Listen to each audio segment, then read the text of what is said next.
Assalamualaikum warahmatullahi wabarakatuh.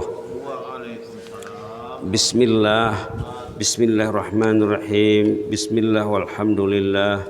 Wassalatu wassalamu ala rasulillah wa ala alihi wa sahbihi wa man tabi'ahu wa wala. Rabbi shrah li sadri wa yassir li amri wahlul 'uqdatam min lisani yafqahu qawli. Subhanaka la ilma lana illa ma 'allamtana innaka antal alimul hakim. Rabbana anfa'na bima 'allamtana, rabbi 'allimna alladhi yanfa'una, rabbi faqihna wa faqih lana wa ahbabana wa jami'al muslimin musliman bi rahmatika ya arhamar rahimin.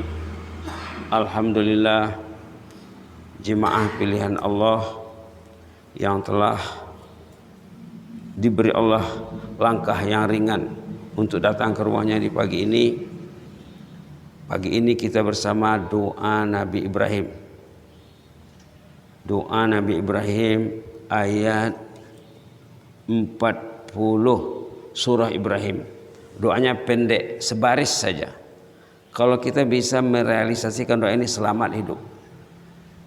Doanya pendek. Rabbi ja'alni muqimas salati wa min zurriyyati Rabbana wa taqabbal du'a.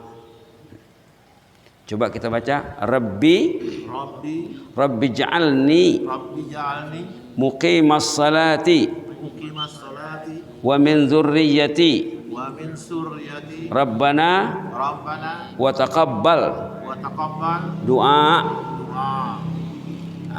Nabi Ibrahim meminta pertama agar baginda termasuk muqimas salah. Muqimas salah, yang merealisasikan salat, yang menegakkan salat, yang menerapkan salat. Salat itu bukan hanya berdiri, ruku', i'tidal, sujud dan seterusnya. Salat itu mesti direalisasikan dalam hidup. Ini yang diminta Nabi Ibrahim. Rabbi ja'alni muqimas salah. Ya Allah, jadikanlah aku ini hamba-Mu yang menegakkan salat. Menegakkan salat. Wa min zurriyyati, zuriatku juga. Rabbana wa taqabbal du'a. Ya Rabbana, terimalah doa ini. Ini patut kita serapkan dalam doa kita sehari-hari. Patut kita serapkan dalam doa kita sehari-hari agar kita termasuk muqimas salah. Dalam istilah salat ini paling kurang ada dua. Bagi orang yang salat ya, kecuali yang tak salat. Itu adha'us salah namanya. Ada ayat lain nanti dalam surah Maryam tentang orang yang mengabaikan salat. Ini muqimas salah. Menegakkan salat, merealisasikan salat. Bukan salat saja. Salat itu bukan salat macam kita lakukan yang terlintas di kepala kita. Salat itu sesuatu yang hebat, yang agung. Jadi macam mana kita mau tahu tentang salat yang dikehendaki dalam Al-Quran? Kita mesti merujuk tafsir. Tidak cukup terjemahan saja. Mesti merujuk, menyimak pendapat ulama. Beberapa hari yang lalu sudah pernah kita sebut nama seorang ulama tersohor, Ibnu Juzai Al-Gharnati, yang meninggal tahun 741 Hijrah. Beliau ada meninggalkan satu karya tafsir namanya At-Tashil Li'ulumit Tanzil. Nama bukunya, nama tafsirnya. Di sana ada disebutkan sebanyak kira-kira 11 komponen. 11 komponen yang dikatakan menegakkan salat. Ini kita belajar salat nih ya. Ini kita belajar salat. Salat yang dikehendaki dalam Al-Quran. Salat caranya Rasul. Salat caranya sahabat. Salat caranya orang-orang saleh yang berilmu. Ada 11 komponen yang perlu diperhatikan. Sebagian dari yang 11 ini kita sudah tahu. Nomor 1, yang dikatakan oleh Imam Ibnu Juzai Al-Gharnati rahimahullah, kamalul muhafazati 'alaiha, dipelihara sholat itu dengan maksimal. Kita contohnya ada kendaraan baru, ada Honda baru, ada mobil baru, kita jaga dengan baik. Sholat itu perlu dijaga dengan baik. Sebelum sholat kita sudah siap untuk sholat. Dalam hadis dijelaskan terkait sholat berjamaah, sebaiknya katanya sholat yang maksimal itu datang sebelum azan. Namanya apa dalam fikih, dalam hadis? At-tahjir namanya. Sebaiknya datang sebelum azan. Istilahnya apa? At-tahjir. Itu termasuk kamal muhafazah.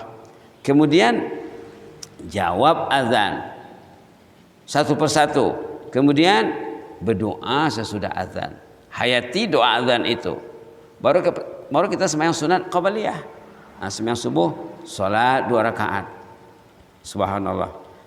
Kita sudah sering mendengar nilai salat subuh 2 rakaat itu lebih baik daripada isi dunia ini. Kita mesti nampak tuh. Oh, saya mesti dapat salat 2 rakaat sebelum subuh.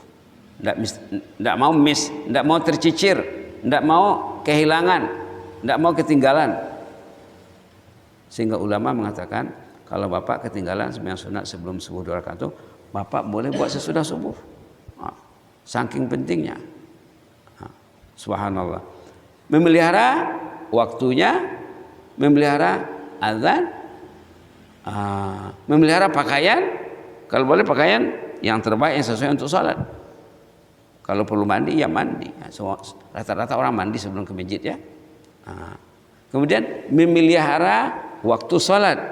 Pelaksanaan salat itu dijaga dengan baik. Tomak ninahnya, makhraj hurufnya, dan lain-lain. Kemudian dijaga sesudah salat. Sesudah salat kita jaga salat kita. Ramai orang yang salat, salatnya tidak dipelihara. Lalu macam mana? Sia-sia. Lalu macam mana? Bak memaga durian cunduang, batang di awak, buah di orang. Salat-salat orang lain dapat pahalanya. Bagikan memagar durian cunduang, batang di awak, buah di orang. Penatnya saja yang dapat, hasilnya orang lain yang ngambil, orang yang memetik. Dia tanam sawit, tapi orang lain yang panen. Karena dia tidak jaga sholatnya, tidak jaga mulutnya, tidak jaga hatinya, tidak jaga tingkah lakunya. Tingkah lakunya banyak menyusahkan orang, merugikan orang, tidak pula minta maaf. Nanti di mahkamah Allah dibayar dengan ibadatnya, sholatnya, puasanya. Sehingga ada dalam hadis dikatakan oleh Rasulullah, tahu kamu siapa yang muflis? Di Indonesia mungkin tidak dipakai muflis, mungkin di karangan orang-orang pondok lah. Tapi kalau di Malaysia pakai. Bahasa Malaysia orang Brunei bila bilang muflis mereka tahu. Muflis orang yang banyak utangnya, duit tidak ada untuk membayar.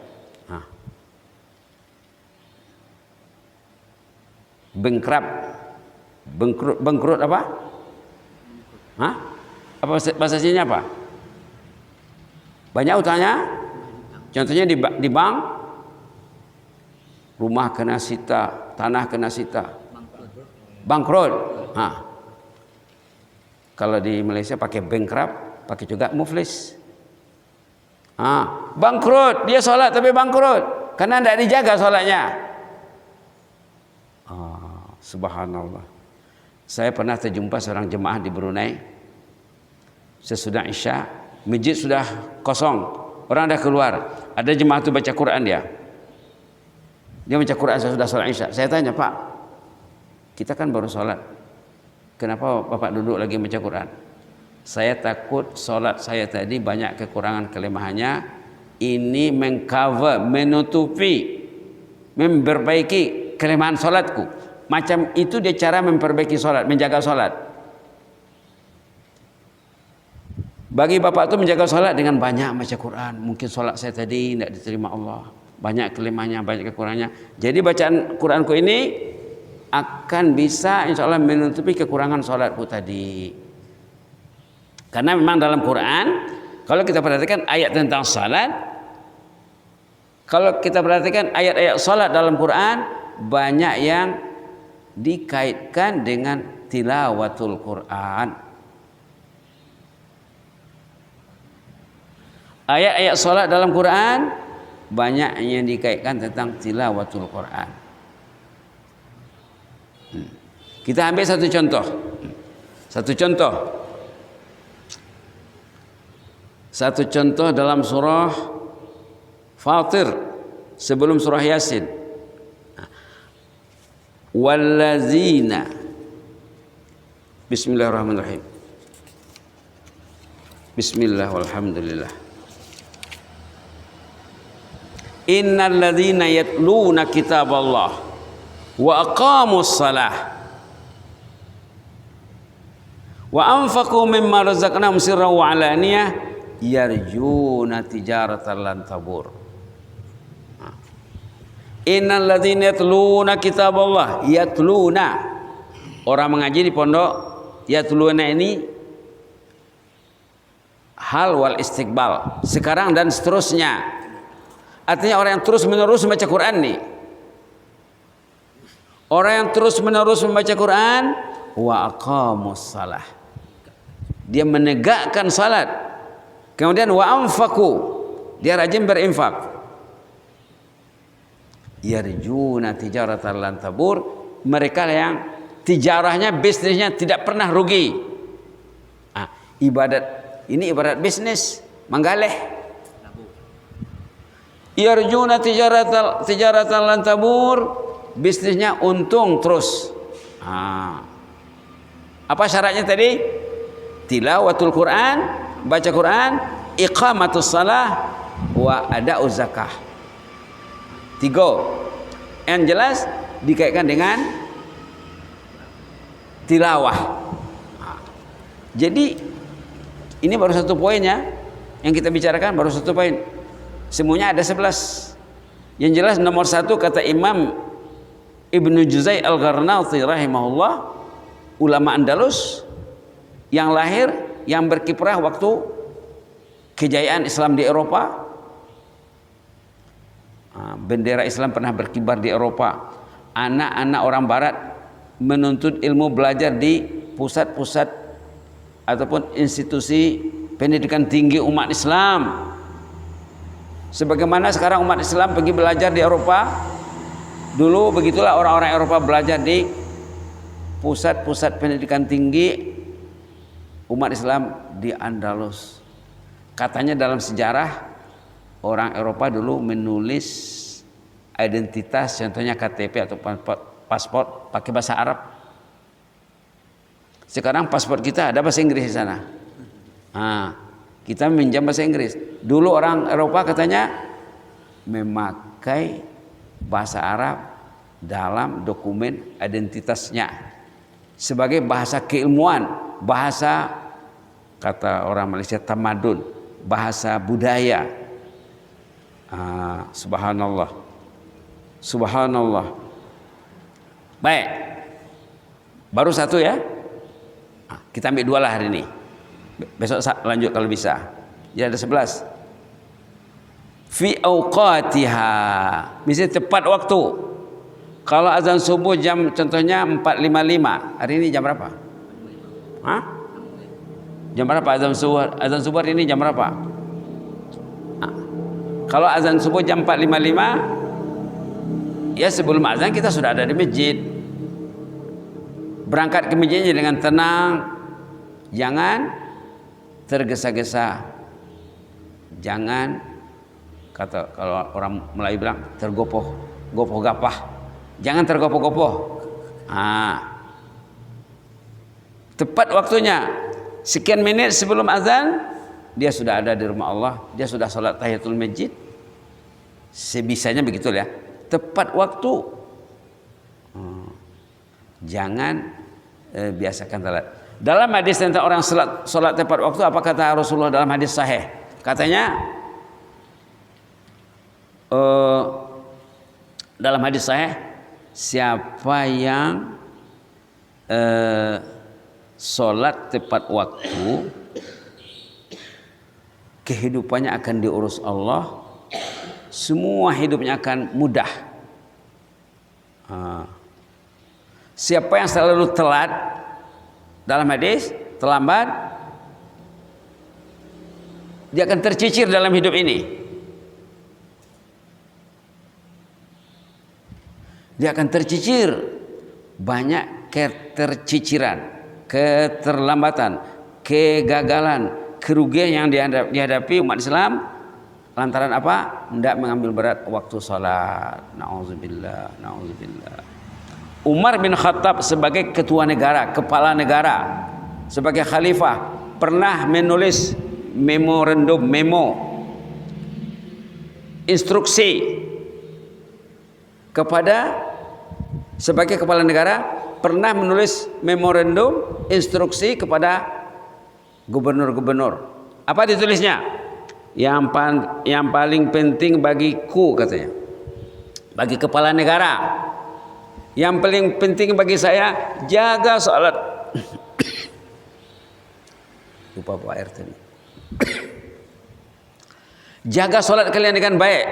Kalau salat kalian beres, manajemen kalian akan beres.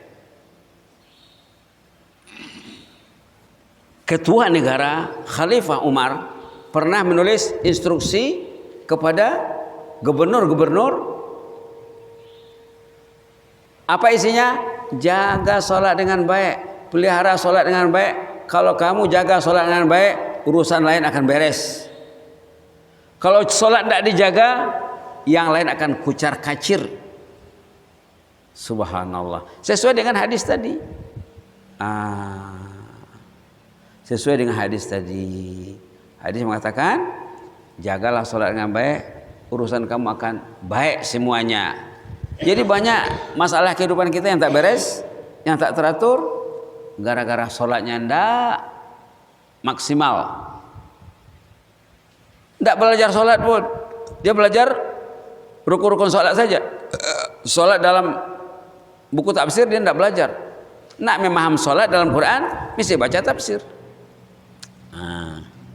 Jadi baru 2 poin ya. Berarti ini tazkirahnya berlanjut, besok akan diteruskan. Nah, diambil sedikit yang banyak tercicir dalam masyarakat kita. Poin nomor 10 dan 11. Kita melompat sedikit. 10 apa? Mulazamatul jama'ati fil faraid. Sembahyang fardu mesti berjamaah.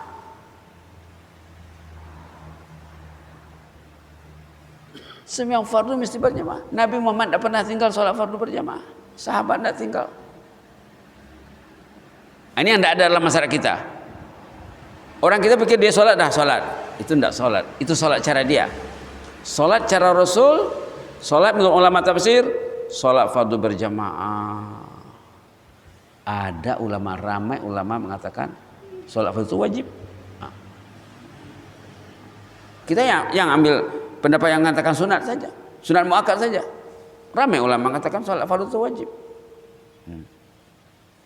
Saya pernah mampir di negara yang mengambil berat tentang sholat fardu berjamaah. Sholat fardu mereka macam sholat Jumat di kita. Saya pernah pergi ke negara yang ulamanya mengambil berat tentang sholat berjamaah. Mereka sholat berjamaah macam sembahyang Jumat di kita. Subhanallah. Itu nomor 10. Nomor 11, al-iktsar minan nawafil, banyakkan sholat sunat. Menegakkan sholat, banyakkan sholat sunat. Fardu saja tidak cukup. Rasulullah SAW dalam kesibukan mengurus urusan negara pernah tidak sempat sholat sunat ba'diyah zuhur, dibuatnya sesudah asar, nampak oleh istrinya. Hadis sahih ya, hadis dari Imam Muslim. Ada sholat sesudah asar, kata istrinya. Tadi kan abang anda ke kanda tidak sempat sholat sesudah zuhur tadi, sibuk tadi, ini ganti yang tadi itu. Diqadanya. Subhanallah, subhanallah. Itu saja dulu ya. Jadi poin 1, 2, 10, 11 sudah dibicarakan. Besok kita akan lanjutkan 3, 4, 5 dan seterusnya. Mudah-mudahan bermanfaat. Yang penting nak memaham salat tidak cukup dibaca kitab fikih saja. Tidak cukup belajar fikih di pondok. Tidak belajar tafsir, tidak belajar hadis. Kan kita dengar Rasulullah pernah mengancam ingin membakar rumah-rumah orang yang tidak datang salat berjamaah, tapi tidak jadi dibakar. Rasulullah memanggil nama-nama orang yang tidak datang salat. Asyahidun fulan, si fulan ada tadi. Subhanallah, subhanallah. Itu saja dulu ya. Mudah-mudahan bermanfaat. Jazakumullah khairan wa barakallahu fikum. Inni uhibbukum fillah. Ya Allah, jadikanlah jemaah ini jemaah yang menegakkan salat ya Allah, bukan sekadar salat saja ya Allah. Jadikanlah pemahaman kami tentang salat itu berubah ya Allah, agar hidup kami berubah. Karena Engkau menjamin, Nabi menjamin siapa yang bagus salatnya akan bagus hidupnya. Nabi-Mu juga menjanjikan bahwa salat adalah catatan penting yang mula-mula disemak nanti di akhirat. Tengok catatan salatnya. Jadikanlah kami ini orang yang benar-benar mendirikan salat, minal muqiminas shalah ya Allah. Ya Allah, tingkatkanlah kefahaman kami tentang salat agar ibadat kami semakin meningkat, kehidupan kami juga semakin maju yang menjibas sailin. Subhanallah rabbika rabbil izzati amma yasifun wa salamun alal mursalin walhamdulillahi alamin. Wassalamualaikum warahmatullahi wabarakatuh.